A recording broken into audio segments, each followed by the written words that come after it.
Guys हम zoology पढ़े थे और ये मेरा यूट्यूब चैनल है इनमें बायोलॉजी। तो आज का जो टॉपिक हम डिस्कस करने जा रहे हैं वो है कन्फर्मिटी एंड रेगुलेशन। तो हम सेंट्रल थीम्स पढ़ रहे थे असल में एनिमल फिजियोलॉजी के अंदर। तो हमने मुख्तलिफ सेंट्रल थीम्स देखे थे, जिस तरह से होमियोस्टेसिस, इसके अलावा फीडबैक, इसके अलावा एडाप्टेशन, एक्लिमेटाइजेशन और एक्लिमेशन और स्ट्रक्चर टू फंक्शन रिलेशनशिप। तो आज जो हम डिस्कस करने जा रहे हैं वो है कन्फर्मिटी एंड रेगुलेशन। तो कन्फर्मिटी रेगुलेशन होता है कि असल में कि जब एक एनिमल को जो है वो कन्फ्रंट किया जाता है, या हम यूं कह लें कि जब एक एनिमल फेस करता है किसी भी किस्म का चेंजिंग इन्वायरमेंट को, ठीक है। तो जब एक एनिमल एक किसी भी तरह के चेंजिंग इन्वायरमेंट को जब फेस करता है तो उसके अंदर दो तरह के जो है मैकेनिज्म होते हैं। तो या तो वो जो है इन्वायरमेंट,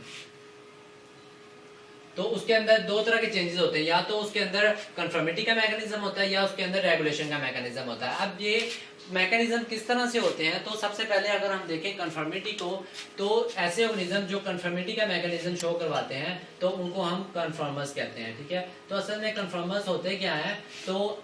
ऐसे एनिमल्स जब उनको चेंजिंग इन्वायरमेंट के अंदर रखा जाता है तो वो एनिमल क्या करते हैं कि खुद को भी उस चेंजिंग इन्वायरमेंट के मुताबिक अगर चेंज कर लें, ठीक है, या हम यूं कह लें कि जब एक एनिमल को चेंजिंग इन्वायरमेंट के अंदर रखा गया तो उस एनिमल ने खुद को भी उस चेंजिंग इन्वायरमेंट के मुताबिक चेंज कर लिया, तो उस फिनोमेना को हम नाम देंगे कि वो क्या है, कि वो कन्फर्मर्स है, और वो फिनोमेना क्या है, वो कन्फर्मिटी का फिनोमेना है। अब ये एनिमल्स जो कन्फर्मर्स हैं, ठीक है, तो कन्फर्मर्स के अंदर होता क्या है असल में कि चूंकि वो खुद को चेंजिंग इन्वायरमेंट के मुताबिक खुद को चेंज कर रहे होते हैं, तो वो उनके अंदर इंटरनल जो है होमियोस्टेसिस, ठीक है, या इंटरनल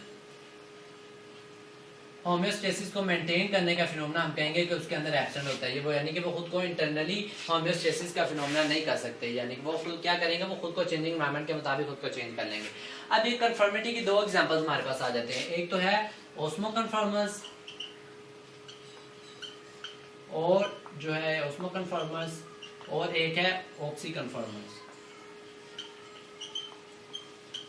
अब ये ओस्मो कन्फर्मर्स और ऑक्सी कन्फर्मर्स असल में होते क्या हैं, तो ओस्मो कन्फर्मर्स की एग्जांपल में हमारे पास आ जाती है स्टारफिश, जो कि बिलोंग करती है अकाइनोडर्म से, ठीक है। तो जब ये स्टारफिश को हमने रखा, ठीक है, ये किस तरह से ओस्मो कन्फर्मर्स के तौर पर एक्ट करती है कि जब हम स्टारफिश को एक रखेंगे ऐसे इन्वायरमेंट के अंदर जिसके अंदर हाई साल्ट कंसंट्रेशन है, या हम यूं कह लें कि एक हाईली साल्टी इन्वायरमेंट के अंदर रखा, तो क्या होगा कि ये खुद को क्या करेगी, ओस्मो कन्फर्म करेगी। किस तरह से स्टारफिश करेगी, स्टारफिश किस तरह से खुद को ओस्मो कन्फर्म करेगी कि इसके अंदर जो बॉडी फ्लूइड की जो सैलिनिटी होगी, ठीक है, वो भी क्या हो जाएगी, वो ज्यादा हो जाएगी। यानी कि हाईली साल्ट एनवायरनमेंट के अंदर स्टारफिश को रखा तो उसके अंदर बॉडी फ्लूइड के अंदर सैलिनिटी क्या होगी, वो भी ज्यादा हो जाएगी, और जब उसको लेस साल्टी एनवायरनमेंट के अंदर रखा तो उसके बॉडी फ्लूइड्स के अंदर जो सैलिनिटी होगी वो भी कम हो जाएगी, ठीक है। तो यानी कि वो क्या कर रही है स्टारफिश असल में खुद को चेंजिंग एनवायरनमेंट के मुताबिक, यानी चेंजिंग एनवायरनमेंट क्या है, हाईली साल्टी कंडीशन और लेस साल्टी कंडीशन, यानी कि इन दोनों जो है चेंजिंग एनवायरनमेंट के अंदर रखा तो उसकी बॉडी फ्लूइड के अंदर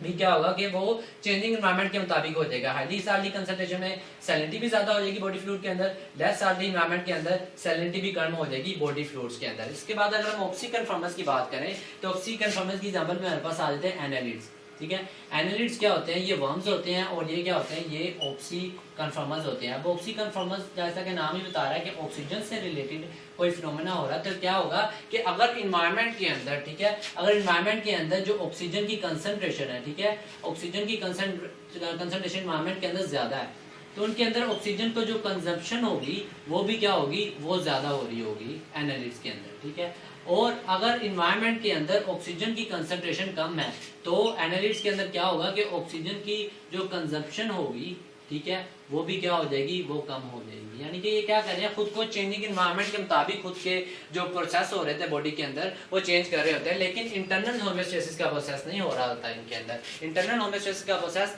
रेगुलेशन के केस में होगा। तो अब इसके बाद अगर हम देखें रेगुलेशन क्या होता है असल में, तो रेगुलेटर्स वो होते हैं कि जो कि खुद के इंटरनल होमियोस्टेसिस का प्रोसेस कर सकते हैं, या हम यूं कह लें कि रेगुलेटर्स के केस के अंदर क्या होता है कि इंटरनल होमियोस्टेसिस का जो फिनोमेना होता है वो प्रेजेंट होता है, या हम यूं कह लें कि ये ऐसे एनिमल होते हैं कि जब उनको चेंजिंग एनवायरनमेंट के अंदर रखा जाता है तो ये खुद को क्या कर लेते हैं, ये एनिमल रेगुलेट कर लेते हैं अपने इंटरनल बॉडी टेम्परेचर को और इंटरनल बॉडी कंडीशन को। चेंजिंग एनवायरनमेंट के अंदर रखा गया तो ये क्या करेंगे, ये रेगुलेट कर लेंगे। या हम यूँ कह लेंगे रेगुलेट कर लेंगे, या इंटरनल होम्योस्टेसिस का फिनोमेना होगा इनके अंदर, होम्योस्टेसिस। अब रेगुलेशन की भी आगे दो टाइप्स है, जिस तरह हमने देखा कि कन्फर्मर्स की आगे दो टाइप्स थी, osmo conformers and oxy conformers. तो रेगुलेटर्स की भी दो टाइप्स हैं, जैसे कि ऑस्मो रेगुलेटर्स और जो है ऑक्सी रेगुलेटर्स।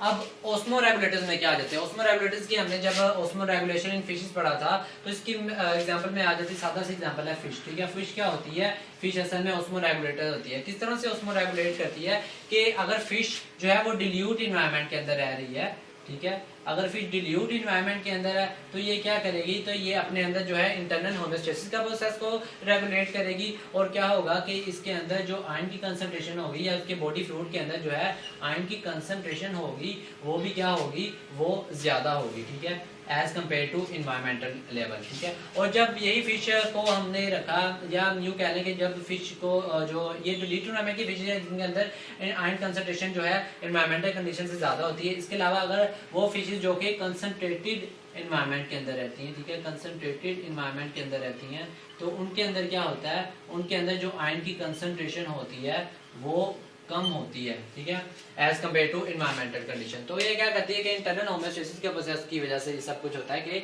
डिल्यूट इन्वायरमेंट है तो उसके अंदर जो बॉडी फ्लूइड के अंदर आयरन की कंसंट्रेशन होगी वो ज्यादा होगी as compare to environment level. और अगर वही फिश रह रही है कंसंट्रेटेड इन्वायरमेंट के अंदर तो उसके अंदर क्या होगा कि आयरन की जो कंसंट्रेशन होगी वो as compare to environment levels कम होगी। उसके बाद अगर हम ऑक्सी रेगुलेटर्स की बात करें तो ऑक्सी रेगुलेटर्स में हमारे पास आ जाते हैं क्रैब्स, ठीक है, यानी केकड़े, इसके अलावा मोलस्क आ जाते हैं। इसके अलावा तमाम वर्टिब्रेट्स क्या किस कैटेगरी में आते हैं?